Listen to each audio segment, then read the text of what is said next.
myself Krunal Somani, your maths faculty at Aradhya Classes CTM. Students, આજે આપણે chapter number 6 વિકલિતના ઉપયોગમાં એનો last ઉપયોગ કે મહત્તમ અને ન્યૂનતમ મૂલ્ય શોધવાનું. આપણે આને પહેલા 4 એના ઉપયોગો કમ્પ્લીટ કર્યા. એક તો વધતું ઘટતું વિધેય શોધવા માટે, પછી સ્પર્શક અભિલંબના સમીકરણ, સ્પર્શકનો ઢાળ, અભિલંબનો ઢાળ શોધવા માટે વિકલનનો ઉપયોગ કર્યો, આસન્ન મૂલ્ય ત્રુટિ શોધવા માટે, અને ફર્સ્ટ લેક્ચરમાં એના રાશિમાં થતા ફેરફારનો દર શોધવા માટે. આ બધા જ ઉપયોગોની અંદર સૌથી જો ઇમ્પોર્ટન્ટ ટોપિક હોય તો છે મહત્તમ તથા ન્યૂનતમ મૂલ્ય શોધવું, જેને અંગ્રેજીમાં કહેવાય મેક્સિમા એન્ડ મિનિમા. તો મેક્સિમા એન્ડ મિનિમા એટલે મેક્સિમમ પોઈન્ટ અને મિનિમમ પોઈન્ટ, ઓકે, એ આપણે અહીંયા આગળ ફાઇન્ડ કરવાનું છે. તો વિદ્યાર્થી મિત્રો, ચારેય એક્સરસાઇઝ, પાંચેય એક્સરસાઇઝની અંદર સૌથી જો ઇમ્પોર્ટન્ટ ટોપિક હોય ને તો આ મહત્તમ ન્યૂનતમ મૂલ્ય શોધવાનો, અને એક્ઝામમાં પણ એનું જે માર્કિંગ છે એ લગભગ 3 કે 4 ગુણમાં પૂછાઈ શકે, જ્યારે આગળના જેટલા પણ કન્સેપ્ટ છે લગભગ મોસ્ટલી 2 ગુણ માટેના છે. ઓકે, ક્યારેક કોઈ સમ હોય તો એ 3 માર્ક્સમાં આવી શકે, પણ મોસ્ટલી દર વર્ષે આ ટોપિકને રિલેટેડ એક ક્વેશ્ચન્સ એક્ઝામમાં હોય છે, અને આપણે એનો પોઈન્ટ, એનો બેઝિક જે ફંડા ક્લિયર હશે કન્સેપ્ટ, તો બહુ ઇઝીલી આપણે એને સોલ્વ કરી શકીશું. હવે જોઈએ છે તો વિકલનનો ઉપયોગ જ મહત્તમ અને ન્યૂનતમ. તો મહત્તમ અને ન્યૂનતમ શોધવા માટે આપણે અગાઉ પણ ભણી ગયા છીએ કે રેન્જ એટલે વિસ્તારની મદદથી વિસ્તાર શોધી નાખીએ તો પણ આપણને એની ન્યૂનતમ અને મહત્તમ કિંમત મળે છે. પણ અહીંયા આગળ આપણે વિકલનની મદદથી શોધવાનું છે. તો આપણે આની જે કન્સેપ્ટ છે જે મહત્તમ ન્યૂનતમ શોધવા માટેનો, થિયોરેટિકલ વિદ્યાર્થી આપણે જોઈએ ને તો બહુ જ ડિફરન્ટ છે, એને સમજવું પણ થોડું ડિફિકલ્ટ થઈ જાય. એટલે આપણે એને પ્રેક્ટિકલી સોલ્વ કરશું. પ્રેક્ટિકલી એટલે કે એને ગ્રાફિકલી સમજીએ. એનો કન્સેપ્ટ ક્લિયર હશે ને તો થિયરી તો ક્યાંય આવવાની નથી, પણ એનો concept, how to apply, okay, આપણે એને કેવી રીતે એપ્લાય કરવું વિધેયમાં, ઓકે, કે જેથી સરળતાથી આપણને મહત્તમ અને ન્યૂનતમ મૂલ્ય મળે. તો એનો જે કન્સેપ્ટ છે ગ્રાફિકલી આપણે પ્રેક્ટિકલી એને જોઈએ. તો એક સિમ્પલ એક ગ્રાફથી શરૂઆત કરીએ આપણે. જો વિદ્યાર્થી મિત્રો આપણી પાસે ગ્રાફ છે એક્સ અક્ષ, વાય અક્ષ. ઓકે, હું અહીં એક ગ્રાફ દોરું છું.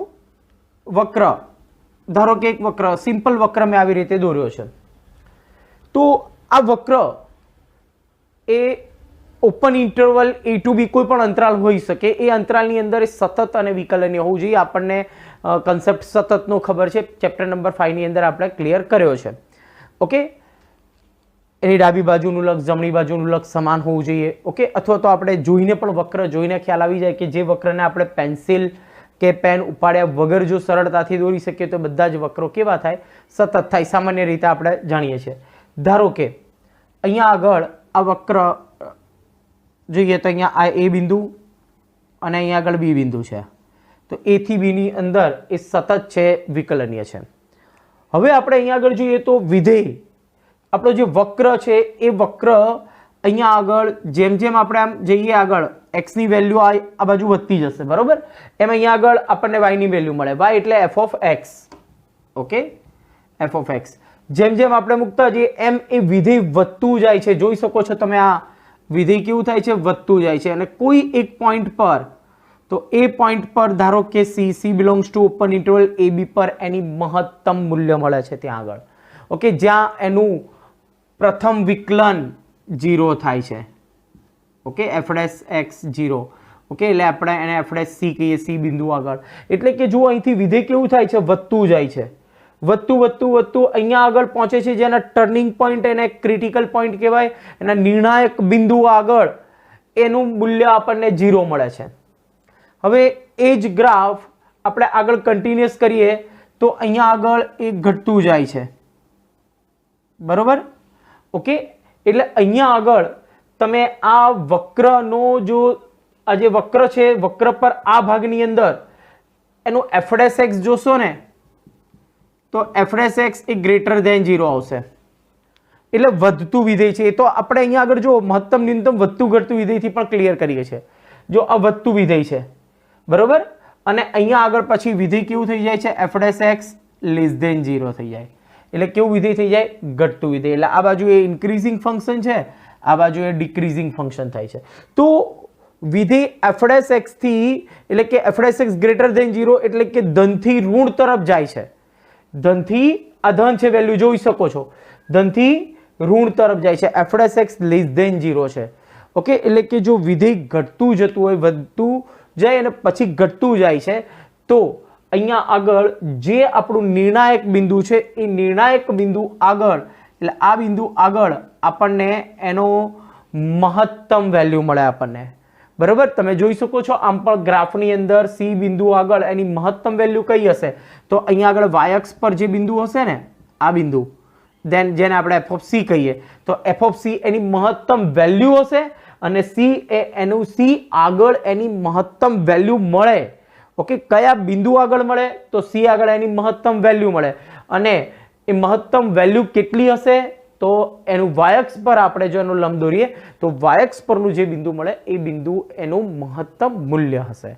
ઓકે, તમે જોઈ શકો છો વક્ર ધનથી ઋણ ગયું, આ ધન છે અને આ ઋણ છે, એટલે f(x) ધન છે, ડાબી બાજુથી જમણી બાજુ તરફ જતા એ ધનથી જો ઋણ થાય છે. ઓકે, તો એ જગ્યાએ એના જે જગ્યાએ અહીંયા આગળ f(c) 0 થાય એ બિંદુ આગળ, ઓકે, એટલે ધનથી ઋણ થાય તો વચ્ચે ક્યાંક 0 આવશે, તો એ 0 બિંદુ આગળ ત્યાં એની વેલ્યુ આપણને મહત્તમ વેલ્યુ મળે. ઓકે, હવે આપણે આ જ પ્રમાણે જોઈએ ન્યૂનતમ માટે. તો આપણી પાસે અહીંયા ગ્રાફ છે, ધારો કે કોઈ એક ગ્રાફ આ રીતે જાય છે બરોબર, એટલે પરવલય છે આપણે જોઈ શકીએ છીએ બરોબર. ઓકે, હવે આપણે અહીંયા આગળ જોઈએ તો આ ગ્રાફ જો ડાબી બાજુથી આપણે જોઈએ તો એ ગ્રાફ અહીંયા આગળ કેવો થાય છે, ઘટતો આવે છે બરોબર, ડિક્રીઝિંગ ફંક્શન છે બરોબર. વિધેય કેવું છે, ઘટતું વિધેય છે.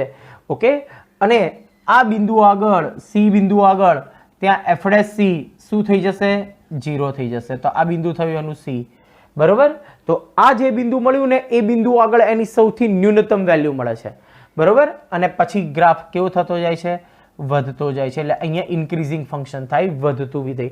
એટલે કે જો ઘટતું વિધેય હોય તો આપણને ખબર છે એનો f(x) કેવો મળે, લેસ ધેન 0, અને અહીંયા f(x) કેવો મળે, ગ્રેટર ધેન 0. એટલે કે f(x) નું મૂલ્ય ઋણથી જો ધન તરફ જાય, આ ઋણ છે, ઋણથી કઈ તરફ જાય, ધન તરફ જાય.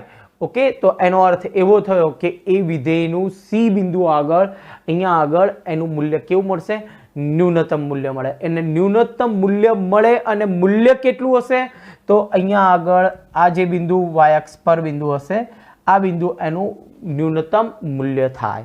ઓકે, અત્યારે આપણે વિદ્યાર્થી મિત્રો ચર્ચા કરી કે મહત્તમ અને ન્યૂનતમ મૂલ્ય ફક્ત આપણે એક સિમ્પલ ગ્રાફની અંદર. ઓકે, અહીંયા આગળ આપણે વિકલિતની કસોટી ઉપર ચર્ચા કરવાનું છે. ક્યારેક તમે પ્રથમ વિકલનથી પણ શોધી શકો છો અને ક્યારેક એને દ્વિતીય વિકલન કસોટીનો ઉપયોગ કરીને પણ શોધી શકીએ છીએ. અત્યારે આપણે અહીંયા પ્રથમ વિકલન કસોટીની મદદથી આપણે એને શોધીએ છીએ. દ્વિતીય વિકલન કસોટીને રિલેટેડ એ બહુ સરળ રીત છે, આપણે એનો ઉપયોગ કરીશું, પણ હમણાં આપણે પછી જોઈએ છીએ. હવે આ જ ગ્રાફને આપણે થોડુંક ડિટેલ્સમાં જોઈએ કે ગ્રાફ આપણને ધારો કે કંઈક આ રીતે આપણને આપ્યો હોય, ધારો કે ગ્રાફ આવી રીતે ગ્રાફ જાય છે બરોબર, હોઈ શકે છે કોઈ પણ ગ્રાફ. આપણે એનો કન્સેપ્ટ ક્લિયર કરવાનો છે. અહીંયા આગળ જો આપણને મહત્તમ બિંદુ મળ્યું, આપણને મહત્તમ મૂલ્ય આ જગ્યાએ મળશે સી આગળ, અને એ મહત્તમ મૂલ્ય એ સી ની વેલ્યુ આપણા વિધેયની અંદર મૂકી દો એટલે આપણને એનું મહત્તમ મૂલ્ય મળી જાય. એ જ પ્રમાણે અહીંયા આગળ એટલે આપણે પહેલો કન્સેપ્ટ એ ધ્યાનમાં રાખીશું કે મહત્તમ અને ન્યૂનતમ મૂલ્ય ક્યાં મળે, કે જો કોઈ વિધેય f(x) થી એટલે કે f(x) એ ધન હોય અને ધનથી ઋણ તરફ જાય, જો ધનથી ઋણ તરફ જાય છે ઓકે, તો એનું મહત્તમ વેલ્યુ મળે, અને ઋણથી જો ધન તરફ જાય ઓકે, નીચેથી જો પહેલા ઘટે છે ને પછી વધે છે ઓકે, એટલે ઘટે છે પછી મહત્તમ એટલે કે વધતું જાય છે, તો જે બિંદુ મળે એ બિંદુ આગળ આપણને જે જગ્યાએનો ટર્નિંગ પોઈન્ટ છે, નિર્ણાયક બિંદુ છે, જ્યાં એનું f(c) 0 થાય છે, તો એ બિંદુ એનું ન્યૂનતમ બિંદુ હોય, અને ન્યૂનતમ વેલ્યુ આપણે અહીંયા આગળ મૂકી દઈએ એટલે આપણને વિધેયમાં મૂકીએ એટલે ન્યૂનતમ મૂલ્ય પણ મળી જાય. હવે વિદ્યાર્થી મિત્રો આપણી પાસે ટોપિક આવે છે કે ગ્રાફ આવા પ્રકારે હોય તો શું આપણને એક જ ન્યૂનતમ વેલ્યુ મળે, શું એક જ મહત્તમ વેલ્યુ મળે, એનો ટોપિક જોઈએ આપણે. તો જો અહીંયા આગળ આપણી પાસે તો સૌથી પહેલા તો ટર્નિંગ પોઈન્ટ જો જ્યાંથી ક્રિટિકલ પોઈન્ટ છે કે જ્યાં આગળ એફએસસી 0 થાય. ઓકે, એટલે શરૂઆતમાં આપણે અહીંયા ચર્ચા કરીએ તો આ જે વિધેય છે ને એ અહીંયા આગળ જો વધતું જાય છે એટલે અહીંયા આગળ એફએસસી કેવા હશે, પોઝિટિવ હશે, બરોબર. એટલે અહીંયા આગળ વધતું જાય છે, બરોબર. પછી એક પોઈન્ટ એવું મળે છે કે એ બિંદુ આગળ એ એફએસસી એનું 0 થઈ જશે, એફએસએક્સ એટલે કે આપણે અહીંયા આને રિલેટેડ એક બિંદુ હશે C1, પછી આને રિલેટેડ C2, C3, તો આવા જુદા જુદા બિંદુ મળે કે જ્યાં એનું વિકલન 0 થાય છે. પછી વિધેય કેવું થઈ જાય છે, જો ઘટે છે એટલે અહીંયા પાછું ઘટતું વિધેય થયું. તો આ જગ્યાએ એની મહત્તમ વેલ્યુ મળે એટલે મહત્તમ વેલ્યુ આપણને 1 મળી, બરોબર. ઓકે, ધારો કે અહીંયા આગળ આપણે કહી દઈએ આ x1 બિંદુ કહીએ તો x1 બિંદુ આગળ આપણને એની મહત્તમ વેલ્યુ મળે અને કેટલી હશે તો એને આપણે અહીંયા આગળ y અક્ષ પર દર્શાવી દઈએ તો આ બિંદુ આગળ એનું મહત્તમ મૂલ્ય આપણને મળી જાય. હવે જો વિધેય ઘટતું જાય છે, ઘટતું ઘટતું ઘટતું ન્યૂનતમ થશે અહીંયા આગળ, તો આ બિંદુ પણ એનું નિર્ણાયક બિંદુ થાય તો આ બિંદુ એથી પછી પાછું એ વધતું જાય છે એટલે કે એફએસએક્સ ઘટે છે અને પછી વધે છે. ઓકે, તો જે જગ્યાએથી એ ટર્નિંગ લે છે એ પોઈન્ટ ક્રિટિકલ પોઈન્ટ એ ત્યાં આગળ એની વેલ્યુ આપણને ન્યૂનતમ મળે તો એક આ ન્યૂનતમ વેલ્યુ મળે. તો ઓકે, ધારો કે અહીંયા આગળ x2 બિંદુ છે અને એ ન્યૂનતમ વેલ્યુ અહીંયા ક્યાંક આપણને મળે. x2 આગળ ન્યૂનતમ મળે અને ન્યૂનતમ કેટલી હશે તો એને આપણે વિધેયમાં મૂકો એટલે y અક્ષ પરના બિંદુ આગળ એની આપણને ન્યૂનતમ વેલ્યુ મળે. હજુ આપણે આગળ ચર્ચા ચાલુ રાખીએ છીએ તો જો આપણને આ જગ્યાએ પણ એનું મહત્તમ વેલ્યુ મળે, આ જગ્યાએ એની ન્યૂનતમ મળે, આ જગ્યાએ મહત્તમ મળે, આ જગ્યાએ ન્યૂનતમ મળે, આ જગ્યાએ પણ મહત્તમ મળે.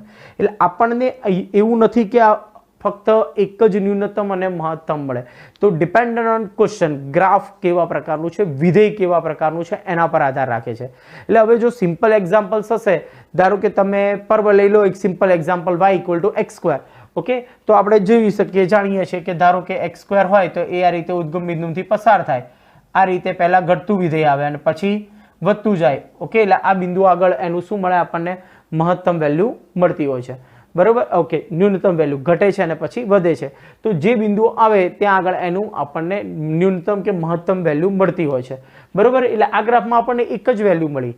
ઓકે, હવે અહીંયા આગળ આપણે ગ્રાફ ઉપર આધાર છે, ગ્રાફ કેવા પ્રકારે છે. ધારો કે કોઈ ફંક્શનનો ગ્રાફ આવો હોય તો આપણને એક કરતાં વધારે પણ મહત્તમ અને ન્યૂનતમ વેલ્યુ મળી શકે છે. તો આ બધી જ જગ્યાએ અહીંયા મહત્તમ મહત્તમ મહત્તમ વેલ્યુ મળશે, અહીંયા ન્યૂનતમ ન્યૂનતમ ન્યૂનતમ, અહીંયા મહત્તમ, બરોબર. હવે એક વસ્તુ આપણે અહીંયા આગળ એ માર્ક કરવાની છે કે જો એક કરતાં વધારે નિર્ણાયક બિંદુઓ મળતા હોય તો એને કહેવાય છે સ્થાનીય મહત્તમ અથવા સ્થાનીય ન્યૂનતમ. ઓકે, પર્ટિક્યુલર બિંદુ આગળ એ મહત્તમ છે, પર્ટિક્યુલર બિંદુ આગળ એ ન્યૂનતમ છે. જોઈ શકો છો આ x1 આગળ મહત્તમ છે, x2 આગળ ધારો કે આપણે એને x2 કીધા હોય તો x2 આગળ એ ન્યૂનતમ થાય, પછી x3 કીધા હોય તો x3 આગળ મહત્તમ, આ બિંદુ x4 હોય અહીંયા આગળ તો x4 આગળ એ ન્યૂનતમ, પાછું x5 આગળ મહત્તમ, x6 ન્યૂનતમ, x7 મહત્તમ. એટલે પર્ટિક્યુલર બિંદુ આગળ એ મહત્તમ કે ન્યૂનતમ થાય જેને આપણે સ્થાનીય મહત્તમ, સ્થાનીય મહત્તમ કે સ્થાનીય ન્યૂનતમ આપણે એને અંગ્રેજીમાં કહીશું local maximum, otherwise local minima. Local maxima, local minima. Okay, local means particular બિંદુ આગળ સ્થાનીય, પર્ટિક્યુલર એ સ્થાન આગળ સ્થાનીય મહત્તમ, સ્થાનીય ન્યૂનતમ, પણ અંગ્રેજી વર્ડ્સ પણ આપણે ધ્યાન રાખીશું. Okay, local maxima and local minima. Okay, એક કરતાં વધારે પોઈન્ટ પણ હોઈ શકે. હવે જ્યારે આપણી પાસે એક કરતાં વધારે પોઈન્ટ્સ આવે ત્યારે આપણે એનું ગ્લોબલ મેક્સિમા અને ગ્લોબલ મિનિમા એટલે કે જેને એબ્સોલ્યુટ વેલ્યુ પણ કહેવામાં આવે છે, absolute minimum value, absolute maximum and minimum value, અથવા એને ગુજરાતીમાં આપણે કહીએ છીએ વૈશ્વિક મહત્તમ અથવા વૈશ્વિક ન્યૂનતમ. હવે વૈશ્વિક એટલે વૈશ્વિક એટલે વિશ્વ, એટલે આપણે પર્યાયવાચી શબ્દ જોઈએ એટલે વિશ્વ, સમગ્ર, બધું જ. ઓકે, એટલે આપણે શું વિચારવાનું કે આ બધી જ જેટલી મહત્તમ વેલ્યુ મળી છે ને 1, 2, 3 અને 4, એ ચારેયમાં સૌથી મેક્સિમમ કોણ છે, સૌથી મહત્તમ વેલ્યુ ક્યાં મળે છે? તો જો સૌથી કદાચ હાઈટ આની છે તો x7 આગળ આપણને એનું મહત્તમ વેલ્યુ મળે, વૈશ્વિક મહત્તમ. સ્થાનીય મહત્તમ તો 4 જગ્યાએ મળે એટલે 4 જગ્યાએ મહત્તમ છે, એ સ્થાનીય થયું. પણ સ્થાનીય જેટલા પણ છે બરોબર, એ બધામાં જે સૌથી મહત્તમ છે એને કહેવામાં આવે છે વૈશ્વિક મહત્તમ મૂલ્ય. તો વૈશ્વિક મહત્તમ મૂલ્ય જ્યારે આપણે શોધવાનું હોય ત્યારે એનો અંતરાલ આપણે એ ક્લોઝ ઇન્ટરવલ હોવો જોઈએ. ઓકે, A to B એ કેવો અંતરાલ હશે? ક્લોઝ ઇન્ટરવલ હશે. એટલે વૈશ્વિક જ્યારે મહત્તમ શોધવું હોય ત્યારે સ્થાનીય બધા તો શોધવાના છે જ. ફરીથી રિપીટ કરું, વૈશ્વિક મહત્તમ મૂલ્ય આપણે શોધવાનું હોય ત્યારે સ્થાનીય મૂલ્યો તો તમામ શોધવાના છે તથા અંતરાલના અંત્ય બિંદુઓ પણ શોધવાના છે. ઓકે, એટલે f of a અને f of b પણ શોધવા પડે. આપણે શું શોધીશું અહીંયા આગળ? f of a અને f of b શોધીશું, 1 અને 2. પછી આ જેટલા પણ બિંદુઓ આગળ એક્ઝામ્પલ્સ જોઈશું એટલે વિદ્યાર્થી મિત્રો એકદમ સરળતાથી આવડી જશે. બસ ખાલી એક કન્સેપ્ટ આપણે ક્લિયર કરવાનો છે કે આ બધા બિંદુઓ આગળ એ મહત્તમ મળશે. ઓકે, તો આ 1 2 3 અને 4 બિંદુ અને આ 2 એ 6 બિંદુમાં ચેક કરવાનું સૌથી મહત્તમ ક્યાં છે એને કહેવાય વૈશ્વિક મહત્તમ વેલ્યુ, એટલે કે global maximum absolute maximum value. Okay, હવે જેટલી પણ ન્યૂનતમ વેલ્યુ છે 1 2 અને 3, તો એ ત્રણેયની અંદર આપણે જોઈશું અને આપણી પાસે જે અંતરાલના અંત્ય બિંદુ આગળ પણ એનું જે વેલ્યુઝ મળે એ વેલ્યુ એટલે કે 5 વેલ્યુથી પાંચેયમાંથી જ્યાં ન્યૂનતમ હશે એને આપણે વૈશ્વિક ન્યૂનતમ અથવા ગ્લોબલ મિનિમમ અથવા જેને આપણે એબ્સોલ્યુટ મિનિમમ વેલ્યુ કહીશું. એટલે આપણે અહીંયા આગળ લોકલ મેક્સિમમ એક કરતાં વધારે હોય તો આપણે એને લોકલ મેક્સિમમ એટલે કે સ્થાનીય મહત્તમ કે સ્થાનીય ન્યૂનતમ કહીશું અને એના સમગ્ર જેટલી પણ શક્યતાઓ હોય એ અને અંતરાલના અંત્ય બિંદુઓ વધારાના 1 2 3 બિંદુ તો ખરા, 4 બિંદુ ઓકે મહત્તમ માટે, પણ આ 4 સિવાય વધારાના પણ 2 લેવાના. કયા? કે અંતરાલના અંત્ય બિંદુ આગળ એટલે વધારાના 2 એટલે ટોટલ થયા 6. આ 6 જે સૌથી મેક્સિમમ એને કહેવાય ગ્લોબલ મેક્સિમમ વૈશ્વિક મહત્તમ વેલ્યુ. એટલે આપણે આ રીતે એને શોધીશું. તો અહીંયા આગળ આપણે પ્રથમ કસોટીની મદદથી f' ની મદદથી આપણે એને મહત્તમ કે ન્યૂનતમ શોધીએ છીએ. હવે આપણે એમાં એક પોઈન્ટ વધારાનો કે દ્વિતીય કસોટી ક્યારેક એક કરતાં વધારે મળતા હોય ને ત્યારે એ પ્રથમ વિકલિત કસોટીથી શોધવું થોડુંક ડિફિકલ્ટ થઈ જાય છે. તો આપણે એના માટે દ્વિતીય વિકલિત કસોટીનો ઉપયોગ કરી અને આપણે એક્ઝામ્પલને સરળતાથી સોલ્વ કરી શકીએ છીએ. તો દ્વિતીય વિકલિત કસોટી જે છે તો એના માટેના કેટલાક પોઈન્ટ્સ છે એ આ પોઈન્ટ્સ આપણે ક્લિયર કરીશું. તો જોઈએ, સૌથી પહેલાં તો દ્વિતીય વિકલિત કસોટી હોય અને મહત્તમ કે ન્યૂનતમ આપણે વેલ્યુ શોધવું છે. મહત્તમ કે ન્યૂનતમ કિંમત શોધવી છે. ઓકે, તો હું અહીંયા એક એનું અલ્ગોરિધમ એટલે આપણે કોમ્પ્યુટર્સમાં જે રીતે 1 by 1 સ્ટેપ્સ ઓપરેટ કરીએ છીએ એની રીતે આપણે એના સ્ટેપ્સ ધ્યાનમાં રાખીશું. ખૂબ સરળતાથી એક્ઝામ્પલ્સ આપણે ગણી શકીશું. ઓકે, આ આપણો કન્સેપ્ટ હતો વિદ્યાર્થી મિત્રો, અને આ કન્સેપ્ટ જો જાણતા હશો ને તો જ્યારે આપણે એને મૌખિક સોલ્વ કરવું હોય ઓરલ MCQ ફોર્મેટ આવે ત્યારે આ ખૂબ ઉપયોગી થતું હોય છે. ઓકે, પણ આપણે એને થિયોરેટિકલ જ્યારે આપણે સોલ્વ કરીએ ત્યારે ઘણી વખત એક કરતાં વધારે પોઈન્ટ્સ આવે તો આપણે એને પ્રથમ વિકલિત કસોટીથી શોધવું થોડું ડિફિકલ્ટ બને. તો એ વખતે આપણે એને દ્વિતીય વિકલિત કસોટીનો ઉપયોગ કરી અને પછી આપણે શોધતા હોઈએ છીએ. તો એના કેટલાક ઓપરેટ્સ જે સ્ટેપ્સ છે એ સેટને આપણે સ્ટેપ જોઈએ. તો એમાં પહેલું સ્ટેપ છે, જો ફર્સ્ટ સ્ટેપ છે આપણે fx આપણને આપેલું હશે. ઓકે, fx આપેલ છે, fx તો આપણને આપેલ છે બરોબર. ઓકે, હવે આપણે સ્ટાર્ટ કરીએ, પહેલા f' શોધી નાખીએ. ઓકે, હવે f' શોધ્યું તો હવે એ f' એટલે કે આપણે ચેક કર્યું તો વધતું ઘટતા વિધેયની મદદથી પણ આપણે શોધ્યું બરોબર. ઓકે, આ જો ઘટે છે પછી વધે છે તો ઘટીને વધવાની શરૂઆત જે બિંદુથી થાય છે ને એ બિંદુ આપણું નિર્ણાયક બિંદુ થાય, તે બિંદુ આગળ આપણને ન્યૂનતમ વેલ્યુ મળે છે. ઓકે, એટલે f' અહીંયા 0 થાય છે. એટલે આપણે f' 0 ક્યાં થાય એવા પોઈન્ટ શોધી નાખો. તો જો સેકન્ડ f' શોધ્યા પછી f' ઇઝ ઇક્વલ્સ ટુ 0, અથવા તો તમે આ સ્ટેપ પછી પણ લખી શકો અને જો પહેલા તમે f' શોધી નાખો તો પણ ચાલે. ઓકે, f' શોધો પછી f' શોધો, આ પણ કસોટી તમે લખી શકો. f' શોધો, f'. કોઈ પણ દાખલો હોય આપણે એનું વિકલન તો બહુ જ સરળ આવવાનું છે કેમ કે વક્રના સમીકરણ આવવાના છે, કોઈ ડિફિકલ્ટ ક્વેશ્ચન્સ આવવાના નથી. એટલે વિકલન તો એકદમ સરળતાથી થશે. fx પરથી f' પછી એના પરથી f'. ઓકે, હવે આપણે શું કરીશું, જો f' શોધ્યા પછી f' ને 0 સાથે કમ્પેર કરીશું, 0 સાથે સરખાવતા 0 સાથે સરખાવો એટલે x ની કિંમત મળશે. ઓકે, x ની જુદી જુદી કિંમત મળે. ક્યારેક એ આધાર રાખે છે સમીકરણ ઉપર. હવે f ડબલ ડેશ જો એક ઘાત હોય તો એક જ વેલ્યુ મળે, બે ઘાત મળે તો બે વેલ્યુ મળે, 3 4 વેલ્યુ આપણને મળી શકે છે. તો x ની જુદી જુદી કિંમત મળે આપણે સ્વીકારી લઈએ. ધારો કે x બરાબર x1 x2 x3 up to આ રીતે આપણને એની વેલ્યુ મળતી જશે. બરોબર. ઓકે, xn ગમે 5 પણ મળે, 6 પણ મળે. ઓકે, હવે શું કરીશું તો કે એ x1 ની વેલ્યુ છે એ ડબલ ડેશમાં મૂકવાની. ઓકે, આ પોઈન્ટ ક્લિયર કરજો ખાસ. આ આપણો એક્ઝામ્પલ્સ જ છે વિદ્યાર્થી મિત્રો, પણ એક્ઝામ્પલ વગર આપણે એના ઓપરેશન જે સ્ટેપ્સ છે એની ચર્ચા કરીએ છીએ. fx તો આપેલું છે, f ડેશ x સુધી નાખો, ડબલ ડેશ x સુધી નાખો, f ડેશ x સાથે 0 સાથે કમ્પેર કરો, x ની જુદી જુદી વેલ્યુ મળશે. હવે આ જ વસ્તુની ક્રિયા આપણે છે ને વધતા ઘટતા વિધેયની અંદર એની જે અંતરાલ છે એની લિમિટ ફાઇન્ડ કરવા માટે કર્યો હતો. ઓકે, તો એ જ કન્સેપ્ટ છે. તો x ની જે જુદી જુદી કિંમત મળી એને ડબલ ડેશમાં મૂકવાની. આ આપણી દ્વિતીય કસોટી થઈ, દ્વિતીય વિકલિત કસોટી. બરોબર. એ ડબલ ડેશમાં આપણે જ્યારે મૂકીએ છીએ ત્યારે એના આપણી પાસે પોસિબલ જવાબ કેવા થાય કે એ ગ્રેટર ધેન 0 મળી શકે. પછી f ડેશ x શું મળી શકે? f double dash x1 less than 0 મળી શકે, અથવા f double dash x1 equal to 0 પણ આપણને મળી શકે છે. બરાબર. આપણી પાસે 3 કન્ડિશન કે આપણે જે વેલ્યુ મળી, ધારો કે x ની 5 મળી તો એ 5 વેલ્યુ આપણે ડબલ ડેશ ની જે વેલ્યુ હશે એમાં મૂકવાની છે. મૂકતા આપણને ધન મળે તો f A x equals to x1 આગળ સ્થાનીય ગ્રેટર ધેન 0 હોય ને તો ત્યાં ન્યૂનતમ મળે. x1 આગળ એ મહત્તમ હશે કે ન્યૂનતમ હશે એ જ નક્કી થશે, તો ન્યૂનતમ મળે. જો ડબલ ડેશ x1 હોય તો f A x equals to x1 આગળ સ્થાનીય પર્ટિક્યુલર બિંદુ આગળ મહત્તમ મળે. જો યાદ એવી રીતે રાખશું કે ગ્રેટર ધેન 0 હોય ને તો ન્યૂનતમ, ગ્રેટર ધેન 0 એટલે ધન મોટું એટલે આપણને જવાબ નાનો મળે, એટલે ગ્રેટર ધેન 0 તો સ્થાનીય ન્યૂનતમ અને લેસ ધેન 0 તો સ્થાનીય મહત્તમ.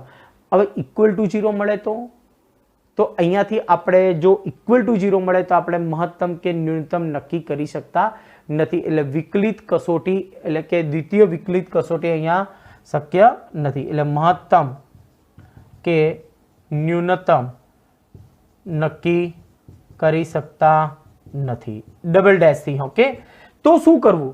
તો પાછું પ્રથમ વિકલિત કસોટી એટલે f ડેશ x પરથી આપણે એને નક્કી કરીશું.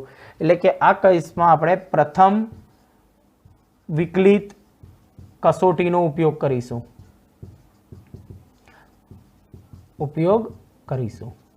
બરોબર. હવે અહીંયાથી તો તમને શું મળ્યું કે મહત્તમ છે કે ન્યૂનતમ છે એ જ ખબર પડી, પરંતુ હવે આપણે શું કરીશું તો કે f ઓરિજિનલ ફંક્શન છે ને એમાં x1 મૂકી દો એટલે આપણને મહત્તમ કે ન્યૂનતમ મૂલ્ય મળે. બરોબર. ફરીથી રિપીટ કરું, જો વિદ્યાર્થી મિત્રો, પહેલા fx તો આપેલી છે, f ડેશ x શોધો, ડબલ ડેશ x શોધો, f ડેશ x ની 0 સાથે કમ્પેર કરો, x ની જુદી જુદી કિંમતો મળે. એ જુદી જુદી કિંમત એ ડબલ ડેશમાં મૂકવાની. મૂકતા ધન મળે તો સ્થાનીય ન્યૂનતમ, ઋણ મળે સ્થાનીય મહત્તમ, 0 મળે તો મહત્તમ કે ન્યૂનતમ કમ્પેર કરી શકતા નથી.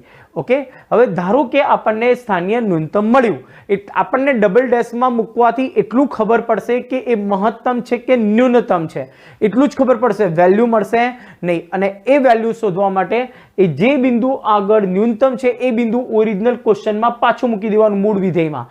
મૂળ વિધેયમાં તમે મૂકો એટલે મહત્તમ કે ન્યૂનતમ તમને વેલ્યુ મળશે. ઓકે, તો વિદ્યાર્થી મિત્રો, આપણે અહીંયા આગળ ખૂબ ઇમ્પોર્ટન્ટ ટોપિક છે. 3 થી 4 માર્ક્સના પ્રશ્નો દર વર્ષે હોય છે અને આપણો કન્સેપ્ટ આપણે આ મેથડ મુજબ બધા એક્ઝામ્પલ્સ ગણવાના છે અને ખૂબ સરળતાથી શોધી શકીએ છીએ. કેટલાક એક્ઝામ્પલ્સ એવા પણ છે જેને આપણે મૌખિક જોઈને પણ કહી શકતા હોઈએ છીએ. હવે આપણે બીજો એક પોઈન્ટ અહીંયા આગળ ક્લિયર કરી દઈએ કે ક્યારેક એવી કોઈ કન્ડિશન આવે, ધારો કે કોઈ આપણે આલેખ લઈએ fx બરાબર e રેઝ ટુ x. બરાબર. તો fx બરાબર e રેઝ ટુ x નો જો ગ્રાફ જોઈએ તો એ આપણને કંઈક આ રીતે મળે છે. બરાબર. એટલે કે તમે જેમ જેમ આગળ જાઓ, ઓકે, ડાબીથી જમણી તરફ, તો એ ગ્રાફ આ રીતે ઉપર જ ચડતો જશે.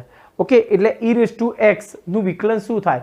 e રેઝ ટુ x, અને e રેઝ ટુ x એ એક્સપોનેન્શિયલ ફંક્શન, ઘાતાંકીય વિધેય છે, અને એ હંમેશા કેવું હોય? ધન હોય. હંમેશા ધન હોય એટલે સ્ટ્રિક્ટલી ઇન્ક્રીઝિંગ ફંક્શન છે, એટલે વધતું વિધેય છે, એટલે ક્યારે એનો કોઈ ટર્નિંગ પોઈન્ટ આવવાનો નથી, એટલે વધે છે પછી ઘટતું વિધેય થવાનો નથી, એટલે એનું કોઈ નિર્ણાયક બિંદુ મળવાનું નથી. એટલે આવા કેસની અંદર મહત્તમ કે ન્યૂનતમ વેલ્યુ મળશે નહીં, એટલે મહત્તમ કે ન્યૂનતમ વેલ્યુ નથી. બીજો એક દાખલો લઈએ આપણે, fx બરાબર log x. તો log x નો આપણે જો ગ્રાફ જોઈએ તો એનો ગ્રાફ કંઈક આ રીતે મળે છે આપણને, બરોબર. ઓકે, 1 આગળ 0 થઈ જશે, તો એનો અર્થ એવો થયો કે આ log x નો ગ્રાફ છે. તો log x નો ગ્રાફ log x 1/x, બરોબર. હવે લોગનો જે ડોમેઇન છે, આપણે આ વસ્તુ વધતા ઘટતા વિધેયની અંદર જોયું કે એનો પ્રદેશ શું છે? r પ્લસ છે, એટલે ધન વેલ્યુ છે. ઓકે, એટલે હંમેશા આપણે પોઝિટિવ લઈએ એટલે 1/x ની વેલ્યુ આપણને કેવી મળે? હંમેશા વધતી, એટલે f'(x) ગ્રેટર ધેન 0 જ મળે હંમેશા, એટલે આ હંમેશા વધતું વિધેય થાય. એટલે આવા કેસની અંદર મહત્તમ કે ન્યૂનતમ મૂલ્ય નથી, મૂલ્ય મળે નહીં. ઓકે, ક્યારે? કે વિધેય જ્યારે સ્ટ્રિક્ટલી ઇન્ક્રીઝિંગ હોય, કોઈ એક જ સૂત્રતા હોય, એટલે વધતું હોય તો વધતું જ વિધેય હોય, અથવા ઘટતું હોય તો એટલું ઘટતું વિધેય હોય. ઓકે, વધતા વિધેય પછી જો ઘટતું વિધેય મળતું હોય તો તેનું નિર્ણાયક બિંદુ મળે, અને ત્યાં આપણને મહત્તમ કે ન્યૂનતમ વેલ્યુ મળતી હોય છે. ઓકે, એટલે આ કેસ પણ આપણે ધ્યાનમાં રાખીશું કે ક્યારેક એવી કન્ડિશન પણ આવશે કે જેમાં મહત્તમ કે ન્યૂનતમ વેલ્યુ આપણને મળશે નહીં. ઓકે, એટલે વિદ્યાર્થી મિત્રો આપણે હવે એક્ઝામ્પલ સ્ટાર્ટ કરીએ છીએ એ પહેલા આ કન્સેપ્ટ તૈયાર કરવો ખૂબ જરૂરી છે. ડેફિનેશન વાઇઝ ડિફિકલ્ટ છે, આ બધી જ આ ડેફિનેશન જ છે. ડેફિનેશનને મેં એને ગ્રાફિકલી રિપ્રેઝન્ટ કર્યું છે કે તો ડાબી બાજુથી તમે જુઓ તો ઘટતા એટલે કે ઋણથી જો ધન તરફ જાય, આ વ્યાખ્યા છે, ઋણથી ધન તરફ જાય તો એ કેવું વિધેય થાય? તે બિંદુ આગળ આપણને એની ન્યૂનતમ વેલ્યુ મળે. અહીંયા એ પ્રમાણે મહત્તમ વેલ્યુ, પછી એક કરતાં વધારે વેલ્યુ મળે તો એને આપણે સ્થાનીય મહત્તમ કે સ્થાનીય ન્યૂનતમ કહીએ છીએ. પછી એ જેટલી પણ શક્યતાઓ છે તમામ શક્યતાઓની અંદર જે બિંદુ આગળ સૌથી મહત્તમ હોય એને કહેવાય વૈશ્વિક મહત્તમ, અને સૌથી ઓછી વેલ્યુ હોય તો આપણે એને વૈશ્વિક ન્યૂનતમ મૂલ્ય કહીએ છીએ. ઓકે, વૈશ્વિક ન્યૂનતમ અને મહત્તમ મૂલ્ય આપણને જનરલી એક ક્લોઝ ઇન્ટરવલ માટે આપણને મળે. ઓકે, તો આ બધા પોઈન્ટ્સ આપણા અને આ અલ્ગોરિધમ જે સ્ટેપ્સ છે એ આપણા ક્લિયર હશે તો ખૂબ સરળતાથી આપણે એના એક્ઝામ્પલ્સ સોલ્વ કરી શકીએ છીએ.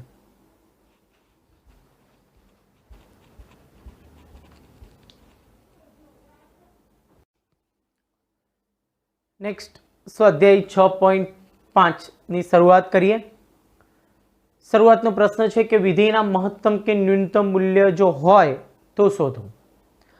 ઘણી વખત આપણને જોઈને ખ્યાલ આવી જશે કે એની મહત્તમ વેલ્યુ મળશે કે ન્યૂનતમ વેલ્યુ, એટલે કે જો તમે વિદ્યાર્થી મિત્રો ગ્રાફિકલી કમ્પ્લીટ એના કન્સેપ્ટ જે બધા ક્લિયર હશે તો તમને ખૂબ સરળતાથી એને સોલ્વ કરી શકો છો. જો આપણી પાસે પહેલો પ્રશ્ન છે 2x - 1 હોલ સ્ક્વેર પ્લસ 3. સાદું રૂપ આપો આપણને દ્વિઘાત સમીકરણ મળે. દ્વિઘાત મળે, આલેખ એનો પરવલય મળે. ક્લિયર? બીજું, x² નો સહગુણક ધન હોય ને એટલે ઉપરની તરફ ખુલ્લો વક્ર મળે. ક્લિયર? ઓકે, આપણે જાણીએ છીએ કે જો x² નો સહગુણક ધન હોય તો આ રીતે અને ઋણ હોય તો આ રીતે મળે. હવે x² નો સહગુણક ધન છે એટલે આ કન્ડિશન આવી. હવે આ કન્ડિશન આવે એટલે આપણને કેવી વેલ્યુ મળે? ન્યૂનતમ વેલ્યુ જ મળે. ઓકે, મહત્તમ મળશે નહીં, ન્યૂનતમ વેલ્યુ જશે. અને ન્યૂનતમ વેલ્યુ કેટલી છે એ શોધવું હોય તો આપણે અહીંયા આગળ ખૂબ સરળતાથી શોધી શકીએ છીએ. જો હું આ દાખલો બે રીતે શોધું છું, એક તો આપણી પ્રોપર મેથડ છે તે, અને એક આપણે MCQ ફોર્મેટમાં ક્યાંક ક્વેશ્ચન આવે અથવા તો આપણે એને જીમાં અથવા ગુજસેટમાં કોઈક ડાયરેક્ટ સોલ્વ કરવો છે. ઓકે, તો આપણે આ નિયમ આ પદ્ધતિનો ઉપયોગ કરી શકીએ છીએ કે જો 2x - 1 નો સ્ક્વેર ઓલવેઝ કેવો હશે? Greater than or equal to 0. એનો અર્થ એવો થયો કે 2x - 1 square plus 3 is greater than or equal to 3. એટલે આપણે વિસ્તાર જે શોધીએ છીએ ને એ વિસ્તારના કન્સેપ્ટનો ઉપયોગ કર્યો છે આપણે અહીંયા. તો જો આની વેલ્યુ 3 અથવા 3 કરતાં કેવી છે? વધારે છે. તો બોલો અહીંયાથી એનો અર્થ શું થયો? ન્યૂનતમ વેલ્યુ આપણને ડાયરેક્ટ મળી ગઈ. ન્યૂનતમ મૂલ્ય કેટલું મળ્યું આપણને? 3 મળ્યું. બરોબર? ઓકે, 3 મળ્યું અહીંયા આગળ, પણ કયા બિંદુ આગળ મળ્યું? ઓકે, તો એ બિંદુ શોધવું હોય તો અહીંયા આપણે બિંદુ શોધવું હોય તો શું કરશું? જુઓ કે આ ન્યૂનતમ વેલ્યુ 3 ક્યારે મળે? જ્યારે આ વેલ્યુ 0 થાય ત્યારે. ઓકે, તો 2x - 1 બરાબર 0 મૂકી દો તો x બરાબર 1/2 આગળ ન્યૂનતમ મૂલ્ય મળે. ન્યૂનતમ મૂલ્ય મળે. બરોબર? હવે આપણે જોઈએ તેનો ગ્રાફ જોઈએ. તો આનો જો ગ્રાફ દોરીએ ને તો આપણને ગ્રાફ 1/2 3 તો અહીંયા આગળ ધારો કે આ 1 છે, આ 1/2 થાય અને આ 3 હશે, તો 1/2 અને 3 આગળથી એ ટર્નિંગ લેતો હશે આ રીતે. ઓકે, હવે જો આ કોનું સમીકરણ છે ખબર છે? પરવલયનું સમીકરણ છે. હવે તમે ગયા વર્ષે કોનિક સેક્શન એટલે કે શંકુઓના ચેપ્ટરની અંદર કન્સેપ્ટ ક્લિયર કર્યો કે પરવલયનું વ્યાપક સ્વરૂપ કયું? તો કે y² = 4ax અને x² = 4by. ઓકે, તો અહીંયા આગળ એ પ્રકારનું ફોર્મેટ નથી.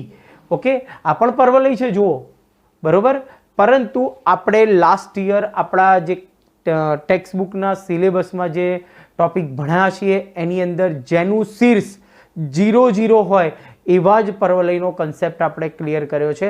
એવા જ પરવલયના આપણે એનું શીર્ષ, પછી એમાં નાભી નિયામિકાનો અભ્યાસ કર્યો.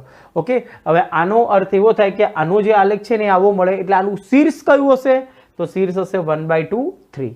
ઓકે, હવે આવા એક્ઝામ્પલ્સ આપણે જ્યારે નેક્સ્ટ ચેપ્ટર જ્યારે સંકલનના ઉપયોગો ચાલુ કરશું ત્યારે સંકલનના ઉપયોગોની અંદર પણ આ પરવલયથી આકૃતિ બનતી હશે, એનાથી આવૃત પ્રદેશનું ક્ષેત્રફળ બનતું હશે, ત્યારે આપણે એનો ઉપયોગ કરીશું. આવા ઘણા બધા ટોપિક છે, એટલે ટૂંકમાં તમને આ પરવલયનું શીર્ષ શોધવું હોય તો એનું શીર્ષ પણ મળી ગયું 1/2 3, એટલે ત્યાંથી એ ટર્નિંગ લે છે.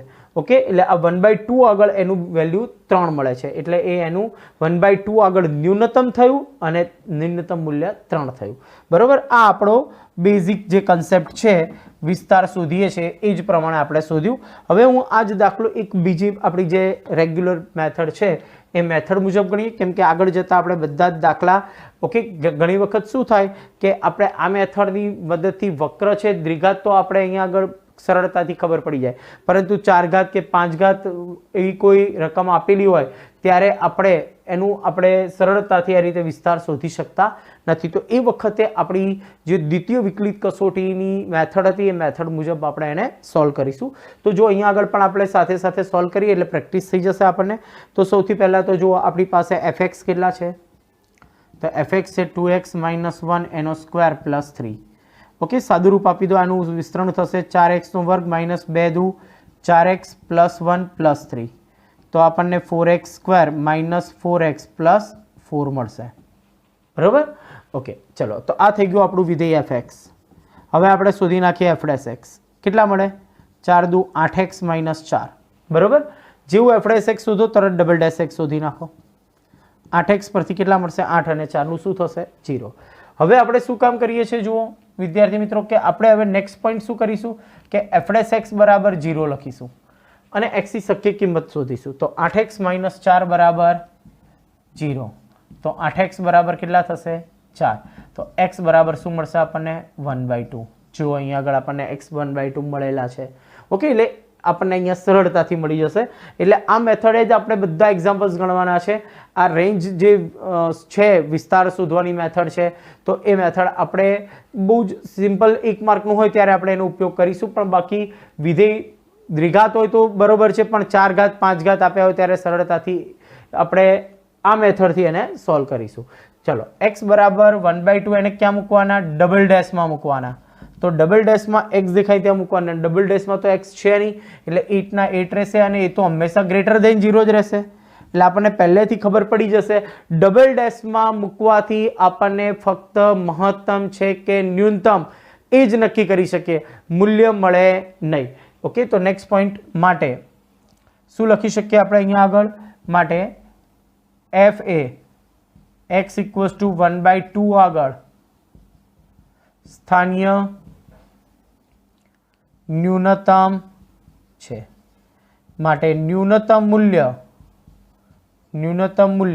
તો મૂળ વિધેયની અંદર આપણે 1/2 મૂકી દેવાના. ક્યાં મૂકવાના? મૂળ વિધેયમાં. તો મૂળ વિધેય એટલે આ રકમમાં મૂકી દો અથવા આ રકમમાં પણ તમે મૂકી શકો છો. ઓકે, તમે આ રકમમાં મૂકો એટલે અહીંયા શું થાય? 2 × 1/2 ઓકે -1 એનો સ્ક્વેર પ્લસ 3.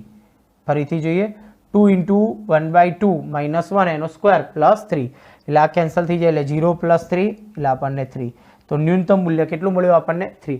તો જો વિદ્યાર્થી મિત્રો થોડા સ્ટેપ થયા લખવાના, પણ આપણને બહુ જ સરળતાથી આપણને મળી જશે. ઓકે, ચલો નેક્સ્ટ એક્ઝામ્પલ અહીંયા આગળ આપણે આ એક્ઝામ્પલ છે આ પણ હું બંને મેથડે ચર્ચા કરીએ છીએ, પણ પહેલાં હું આ સેકન્ડ મેથડ ગણું છું, પછી શોર્ટ મેથડ આપણે પછી જોઈએ. ચલો સૌથી પહેલાં તો fx છે, તો એના પરથી શું શોધી નાખીએ?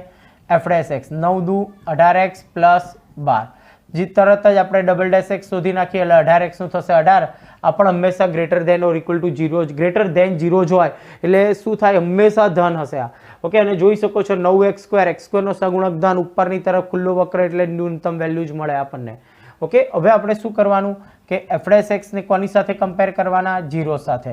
એટલે 18x + 12 બરાબર શું મળશે? 0. 18x બરાબર શું મળે? -12. એટલે x બરાબર -12 ભાગ્યા 18, 6 દુ 12 અને 6 તરી 18, તો x બરાબર -2/3. આગળ એની વેલ્યુ ન્યૂનતમ હશે કાં તો મહત્તમ હશે, પણ આપણને પહેલેથી ખબર પડી ગઈ છે કે ડબલ ડેશ તો હંમેશા ધન જ રહેવાના છે. ઓકે, તો હવે આપણે આ વેલ્યુ ડબલ ડેશની ક્યાં મૂકીશું?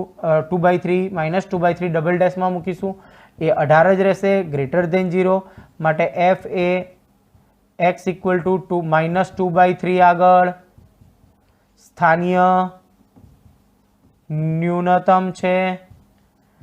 ઓકે, માટે ન્યૂનતમ મૂલ્ય શું થાય? તો ન્યૂનતમ મૂલ્ય શોધવું હોય તો જે વેલ્યુ x ની મળી એ મૂળ વિધેયમાં મૂકવાની.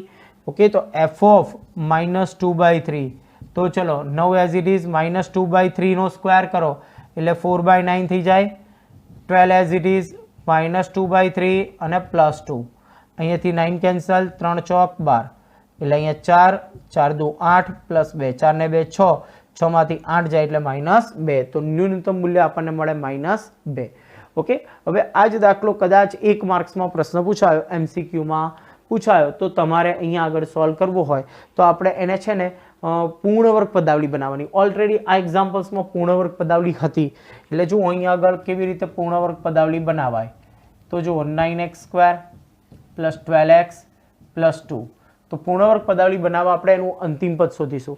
તો અંતિમ પદ એટલે મધ્યમ પદનો વર્ગ, બરોબર? એટલે કેટલા થશે? 12 નો વર્ગ 144x² / 4 ગુણ્યા પ્રથમ પદ, x² કેન્સલ. ઓકે, 9 ચોક 36, 36 ચોક 144, 36 દુ 72, 72 દુ 144, એટલે 4 થાય. એટલે અંતિમ પદ કેટલું મળ્યું આપણને? 4. તો અહીંયા આગળ એટલું સાચું લખી નાખો, 12x + 4 -4 + 2. તો પ્રથમ થઈ ગયું 3x + 2 નો સ્ક્વેર અને -2. હવે આ રકમ કમ્પેર કરો, આના જેવી થઈ ગઈ, બરોબર? ઓકે, જો તમને કંઈ જ નથી કીધું, તમને ફક્ત એવું કીધું છે કે મહત્તમ ન્યૂનતમ વેલ્યુ શોધો, મેથડ નથી કીધી, એવું લખ્યું નથી કે વિકલિતના મદદથી. ઓકે, તો તમે આ મેથડ પણ ઉપયોગ કરી શકો છો, બહુ સરળતાથી મળી જાય. પરંતુ આપણે એ 2-3 દાખલા આવા છે કે શરૂઆતના જે આપણે આ મેથડે ગણી શકીએ છીએ, એના અમુક ટકા દાખલા છે કે જે ગણી શકીએ. બાકી વિધેય આપણને ઓકવર્ડ આપેલું હશે તો આપણે ફરજિયાત એને આ મેથડે જવાનું છે, એટલે પ્રેક્ટિસ આપણે આ મેથડની રાખીશું. આ પણ આપણને આવડવી જોઈએ. તો અહીંયા જોઈ શકો છો કે 3x + 2 એનો square always greater than or equal to 0. તો 3x + 2 નો સ્ક્વેર -2 કરો તો એ શું થાય? Greater than or equal to -2. તો એનો અર્થ એવો થયો તો આ તો આપણું વિધેય જ છે, તો આ આપણું વિધેય થઈ ગયું. તો fx નો વિસ્તાર કેટલો થઈ ગયો? આ તમે વિસ્તાર શોધો છો, એનો વિસ્તાર થઈ ગયો -2 થી મોટું. તો ન્યૂનતમ વેલ્યુ કઈ થઈ? ન્યૂનતમ કિંમત કઈ થઈ? -2. ઓકે, બિંદુ કયું થયું? તો બિંદુ કયું થયું? તો અહીંયા આગળ આને 0 મૂક્યું, તો આ 0 હોય ત્યારે -2 મળે, એટલે બિંદુ થશે x = -2/3 આગળ. ઓકે, એટલે જો સરળતાથી આપણે એને સોલ્વ કરી શકીએ છીએ. એટલે વિદ્યાર્થી મિત્રો, આપણા છે ને કન્સેપ્ટ ક્લિયર હોવા જોઈએ. ઓકે, ફંડાનો બેઝિક જો બધું ક્લિયર હશે તો આપણે એને થિયોરેટિકલ પણ સમજી શકીશું અને મૌખિક પણ આપણે એના જવાબ સરળતાથી મેળવી શકીએ છીએ.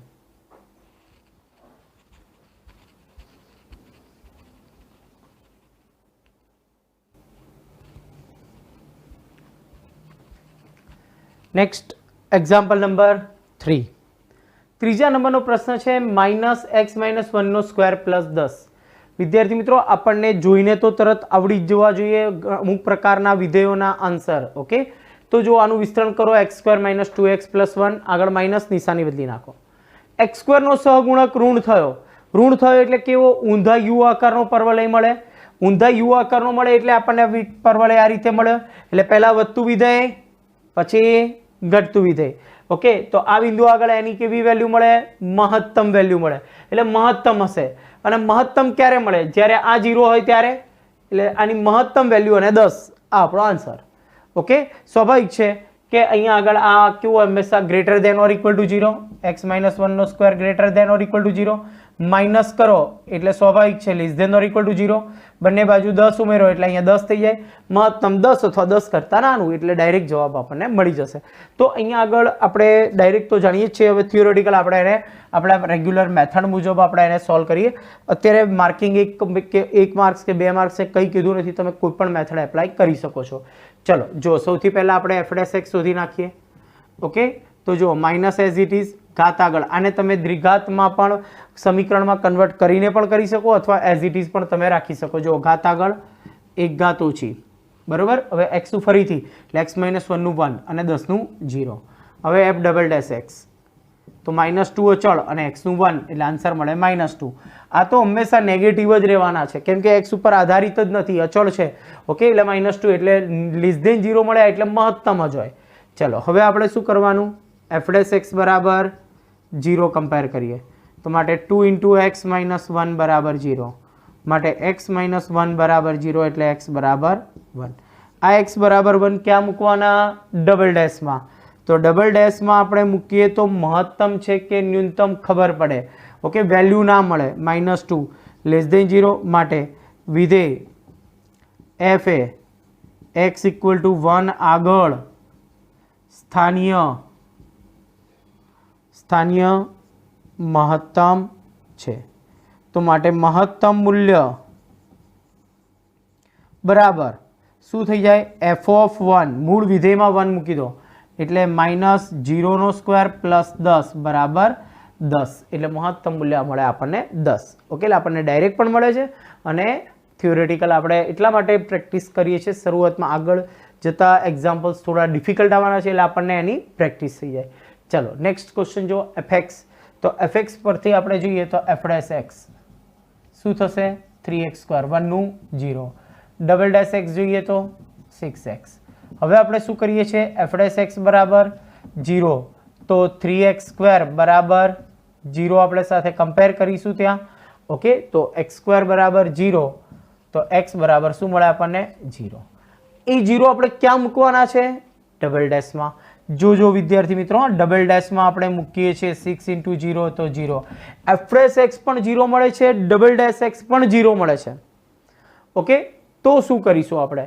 તો અહીંયા આગળ આપણે મહત્તમ કે ન્યૂનતમ નક્કી કરી શકતા નથી અને એનો આધાર રહ્યો છે સીધો જ પ્રથમ વિકલન ઉપર.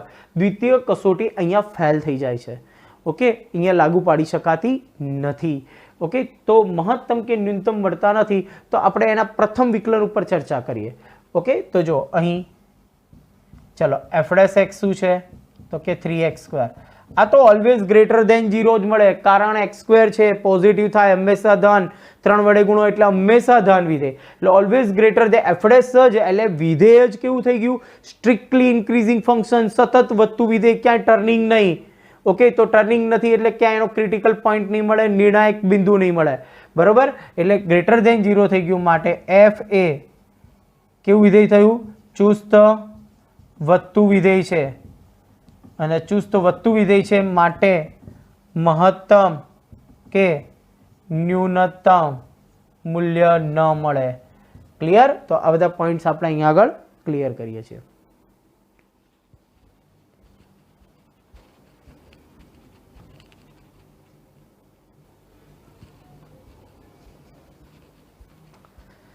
Next example number 2. એ જ પ્રશ્ન કે મહત્તમ ન્યૂનતમ મૂલ્ય હોય તો શોધો. વિધેય આપણને આપ્યું છે માનાંક વિધેય. તો આપણે અહીંયા જોઈ શકીએ છીએ કે માનાંક વિધેય x + 2 હંમેશા કેવું હશે? તો કે greater than or equal to 0. તો માનાંક વિધેય x + 2 greater than or equal to 0 માટે માનાંક વિધેય x + 2 -1 greater than or equal to -1. એટલે કે આપણે આ વિધેય થઈ ગયું, વિધેયનું મૂલ્ય -1 અથવા -1 કરતાં મોટું છે તો માટે f(x) is greater than or equal to -1 થઈ ગયા. માટે f એ તો -1 ક્યારે મળશે? જ્યારે અહીંયા આગળ આ 0 થાય ત્યારે. તો x + 2 = 0 એટલે કે f એ x = -2 આગળ કેવું થાય? ન્યૂનતમ થાય અને ન્યૂનતમ મૂલ્ય બરાબર કેટલું? -1. તો -1 અથવા એનાથી મોટું એટલે ન્યૂનતમ મૂલ્ય -1. સેમ એક્ઝામ્પલ જુઓ વિદ્યાર્થી મિત્રો, માનાંકમાં x + 1 એ તો greater than or equal to 0, -x + 1 કરીએ એટલે less than or equal to 0, -x + 1 + 3 કરીએ એટલે less than or equal to 3. એટલે આ વિધેય થઈ ગયું આપણું fx. fx નું મૂલ્ય 3 અથવા 3 કરતાં નાનું છે તો ન્યૂનતમ મૂલ્ય કેટલું મળે? 3 મળે. ઓકે, અને કયા બિંદુ આગળ? તો આ 0 થાય ત્યારે, એટલે x = -1 આગળ, x = -1 આગળ f નું ન્યૂનતમ મૂલ્ય બરાબર 3 મળે. ઓકે, ન્યૂનતમ મૂલ્ય 3 હશે x = -1 આગળ. નેક્સ્ટ ત્રીજા નંબરનો પ્રશ્ન જુઓ, sin 2x + 5. તો અહીંયા આગળ આપણે જોઈએ તો sin 2x નો વિસ્તાર શું થાય? વિસ્તારની મદદથી પણ એક માર્કના દાખલા છે આપણે ગણી શકીએ છીએ કોઈ પણ મેથડે. ઓકે, પહેલા મેથડનો કન્સેપ્ટ ક્લિયર થયો છે. આપણે sin 2x, તો sin નો વિસ્તાર આપણી પાસે ખ્યાલ છે. શું છે sin નો વિસ્તાર? -1 થી 1. બરોબર, sin નો વિસ્તાર -1 થી 1 એ 2x એંગલ હોય, 3x હોય કે 5x હોય. હવે જો +5 એડ કરો, -1 + 5 less than or equal to sin 2x + 5 less than or equal to 1 + 5. એટલે અહીંયા થશે 4. આ થઈ ગયું આપણું hx વિધેય જે છે તે, અને અહીંયા આગળ થશે 6. તો બોલો ન્યૂનતમ મૂલ્ય શું મળશે? ન્યૂનતમ મૂલ્ય બરાબર 4. ઓકે, 4 અથવા 6 ની વચ્ચે છે તો 4 છે અથવા 6 છે. મહત્તમ મૂલ્ય શું મળશે જુઓ, તો મહત્તમ મૂલ્ય બરાબર 6.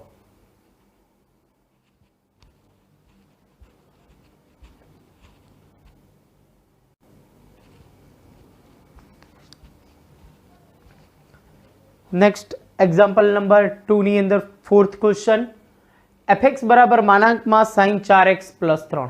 તો પહેલા આપણે માનાંક વિધેયની અંદર જે વિધેય છે જોઈએ, sin 4x + 3. તો આપણી પાસે ખ્યાલ છે કે sin 4x નો વિસ્તાર કેટલો થાય? તો એનો વિસ્તાર થાય -1 થી 1. ઓકે, +3 એડ કરો. Okay, -1 + 3 less than or equal to sin 4x + 3 less than or equal to 1 + 3. તો અહીંયા મળશે 2 less than or equal to sin 4x + 3 less than or equal to 4. તો અહીંયા આગળ આ તો sin 4x + 3 થયા. ઓકે, તો માનાંક વેલ્યુ લઈએ આપણે. તો માનાંક વેલ્યુ sin 4x + 3 નો વિસ્તાર કેટલો થઈ જાય? તો કે અહીંયા ધન વેલ્યુ છે અને 2 થી 4 જ થશે. ઓકે, બંને ધન છે. હવે જો અહીંયા આગળ વિદ્યાર્થી મિત્રો -2 થી 4 આયા હોત તો શું થાય?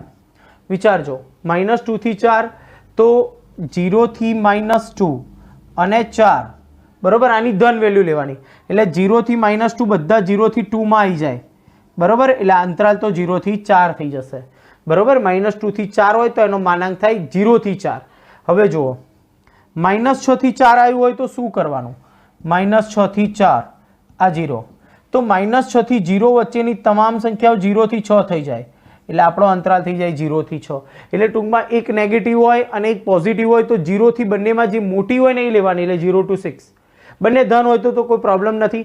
બંને ઋણ હોય, ધારો કે -6 થી -4, તો અંતરાલ શું થઈ જશે? 4 થી 6. બંનેની વેલ્યુ જો -6 અને -4, અહીંયા 0, 4 અને 6. તો એનો અર્થ એવો થયો -4 એ 4 થશે, -6 એ 6 થશે. -6 અને 4 ની વચ્ચેની બધી સંખ્યાઓ અહીંયા વચ્ચે આવશે. એટલે -6 થી -4 હોય તો અંતરાલ થઈ જશે 6 થી 4, 4 થી 6. ઓકે, તો આપણે અહીંયા આગળ એકદમ સરળ બિંદુ મળ્યું છે, પણ જરૂરી નથી કે દરેક દાખલા માટે આપણને આવું સરળ બિંદુ મળે. ઓકે, એટલે વિસ્તાર 2 to 4 થાય. તો માટે ન્યૂનતમ મૂલ્ય બરાબર 2 અને મહત્તમ મૂલ્ય બરાબર કેટલું મળશે આપણને? 4. ઓકે, ચલો નેક્સ્ટ એના પછી પાંચમો નંબર જોઈએ કે hx બરાબર x + 1. આપણને જોઈને પણ ખ્યાલ આવી શકે x + 1 એ સુરેખ વિધેય છે. સુરેખ વિધેય છે એટલે એક રેખા, એટલે ટર્નિંગ તો આવશે નહીં, કે વક્ર બનશે નહીં. ઓકે, ટર્ન નહીં આવે એટલે અહીંયા આગળ કે ક્રિટિકલ પોઈન્ટ નહીં મળે એટલે વધતું કે ઘટતું વિધેય થવાનું નથી. એ કાં તો સ્ટ્રિક્ટલી ઇન્ક્રીઝિંગ હશે, કાં તો સ્ટ્રિક્ટલી ડિક્રીઝિંગ, એટલે ચુસ્ત વધતું વિધેય હશે અથવા ચુસ્ત ઘટતું વિધેય. તો આપણે અહીંયા આગળ h ડેશ x કરી અને ચેક કરી લઈએ તો x નું વિકલન 1 તો હંમેશા ગ્રેટર ધેન 0. ઓકે, એટલે આપણે અહીંયા પ્રથમ વિકલિત કસોટીથી સોલ્યુશન મળી જાય છે. Okay, h dash x greater than 0 માટે h એ કેવું વિધેય છે? ચુસ્ત વધતું વિધેય છે. ચુસ્ત વધતું વિધેય છે તો એનો અર્થ એવો થયો કે h એ અહીંયા આગળ વધતું વિધેય હોય એટલે ક્યાંય એનો ક્રિટિકલ પોઈન્ટ મળે નહીં, એટલે h ને મહત્તમ કે ન્યૂનતમ મૂલ્ય ન મળે. ઓકે,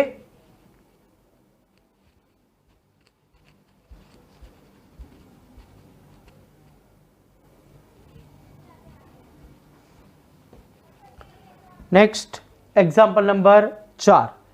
એક્ઝામ્પલ 3 ની અંદર વિદ્યાર્થી મિત્રો થોડાક ડિફિકલ્ટ ક્વેશ્ચન છે, થોડા અપ થાય છે એનું લેવલ, એટલે આપણે નેક્સ્ટ લેક્ચરમાં જોઈશું. એટલે ચોથા નંબરનો પ્રશ્ન એકદમ સરળ છે, એટલે અહીંયા આગળ આપણા પાર્ટની અંદર ક્લિયર થઈ જાય, એટલે બેઝિક આપણું ક્લિયર થઈ જાય. જો સાબિત કરો કે નીચેના વિધેયના મહત્તમ કે ન્યૂનતમ મૂલ્યો નથી, તો ક્યારે નથી હોતા? તો કે આપણને ખ્યાલ છે કે કાં તો કોઈ એક સૂત્રી હોય, એક સૂત્રી એટલે કે કાં તો વધતું વિધેય હોય કાં તો ઘટતું વિધેય હોય. ઓકે, એટલે સ્ટ્રિક્ટલી ઇન્ક્રીઝિંગ અથવા સ્ટ્રિક્ટલી ડિક્રીઝિંગ હોય. તો જોઈએ અહીંયા આગળ આપણે fx પરથી f ડેશ x શોધીએ તો e રેઝ ટુ x, અને e રેઝ ટુ x એ હંમેશા કેવું વિધેય હોય? ગ્રેટર ધેન 0 હોય, એટલે એ કેવું વિધેય છે? ચુસ્ત વધતું વિધેય છે. ઓકે, તો અહીં f dash x greater than 0 હોવાથી એ ચુસ્ત વધતું વિધેય છે. ચુસ્ત વધતું વિધેય છે માટે મહત્તમ કે ન્યૂનતમ મૂલ્યો નથી. હવે આપણે એને ગ્રાફિકલી જોઈએ તો જો વિદ્યાર્થી મિત્રો e રેઝ ટુ x નો ગ્રાફ આપણે જાણીએ છીએ કે કોઈ પણ તમે પોઝિટિવ x ની વેલ્યુ પુટ કરવાની છે, પોઝિટિવ લેશો કે નેગેટિવ લેશો. ઓકે, તો એ હંમેશા ધન મળે છે, એટલે આઉટપુટ એટલે y અક્ષ પર હંમેશા ધન વેલ્યુ, એટલે x તમે નેગેટિવ લેશો ને તો પણ y ધન, એટલે આ રીતે તમારે એ ઇન્ક્રીઝિંગ ફંક્શન એ y બરાબર e રેઝ ટુ x નો ગ્રાફ મળે. એટલે એ તો સ્ટ્રિક્ટલી ઇન્ક્રીઝિંગ ફંક્શન, ક્યાંય ટર્નિંગ આવશે નહીં, એટલે વધતું જ જશે, વધીને પછી ઘટવાની શરૂઆત થતી. ટર્નિંગ છે પણ જો ઘટતું જ જાય, વધતું જ જાય છે. ઓકે, ઘટશે નહીં. જેમ જેમ તમે x ની વેલ્યુ લેશો એમ y વધતા જશે, એટલે વધતું વિધેય છે. ઓકે, એટલે એને ન્યૂનતમ કે મહત્તમ મૂલ્ય નથી. સેમ જો વિદ્યાર્થી મિત્રો આપણી પાસે f dash x log x બરાબર 1/x અને x બિલોંગ્સ ટુ આપણને ખબર છે r પ્લસ હોય, r પ્લસ હોય તો જ વિધેય વ્યાખ્યાયિત થાય, પ્રદેશ છે આપણને ખ્યાલ છે. Okay, x belongs to r હોવાથી f ડેશ x હંમેશા કેવા મળે? ગ્રેટર ધેન 0, માટે f એ કેવું વિધેય થાય? ચુસ્ત વધતું વિધેય છે. ચુસ્ત વધતું વિધેય છે માટે મહત્તમ કે ન્યૂનતમ મૂલ્યો નથી. બરાબર? ઓકે, ચાલો નેક્સ્ટ એના પછીનો એક્ઝામ્પલ જોઈએ. 3rd number, h of x બરાબર x³ plus x² plus x plus 1. તો વિધેય આપણી પાસે છે એનું વિકલન કરીએ h ડેશ x એટલે આપણને મળે 3x² plus 2x plus 1. Okay, હવે આપણે કદાચ આપણે આગળ જોઈએ તો h ડબલ ડેશ x શોધીએ છીએ, એના પછી આપણે h ડેશ x ની 0 સાથે કમ્પેર કરી x ની પોસિબલ વેલ્યુ શોધીએ છીએ. તો જો અહીંયા આગળ આપણે h ડેશ x ની 0 સાથે કમ્પેર કરીએ તો 3x² plus 2x plus 1 equals to 0 થશે. આપણે અહીંયા ડેલ્ટાની રીતે એના અવયવ પાડીએ, 3ના અવયવ 2 નહીં પડે એટલે આપણે d ની મેથડે જઈએ. b² માઇનસ 4ac, 2 નો વર્ગ 4 માઇનસ 4 3 અને 1, તો અહીંયા 4 માઇનસ 12 એટલે માઇનસ 8 લેસ ધેન 0. ઓકે, એટલે કે x does not belongs to r, એટલે એના અવયવ પડશે નહીં. ઓકે, એના વાસ્તવિક મૂલ્ય નથી, એટલે x ની એવી કોઈ શક્ય કિંમત નથી કે જેના માટે f ડેશ x શું થાય? h ડેશ x 0 થાય. x બિલોંગ્સ ટુ r માં કોઈ એવી વેલ્યુ નથી કે જેના માટે આપણને નિર્ણાયક વેલ્યુ મળે. ઓકે, તો માટે અહીં x ની શક્ય કિંમતો નથી, માટે h ને મહત્તમ કે ન્યૂનતમ મૂલ્યો નથી. ઓકે, તો વિદ્યાર્થી મિત્રો આપણે આને આ રીતે સોલ્વ કરી શકીએ અને મૌખિક જોઈને પણ fx log x અને e raised to x તો આપણને ખ્યાલ છે, તો જોઈને પણ ખ્યાલ આવી જાય.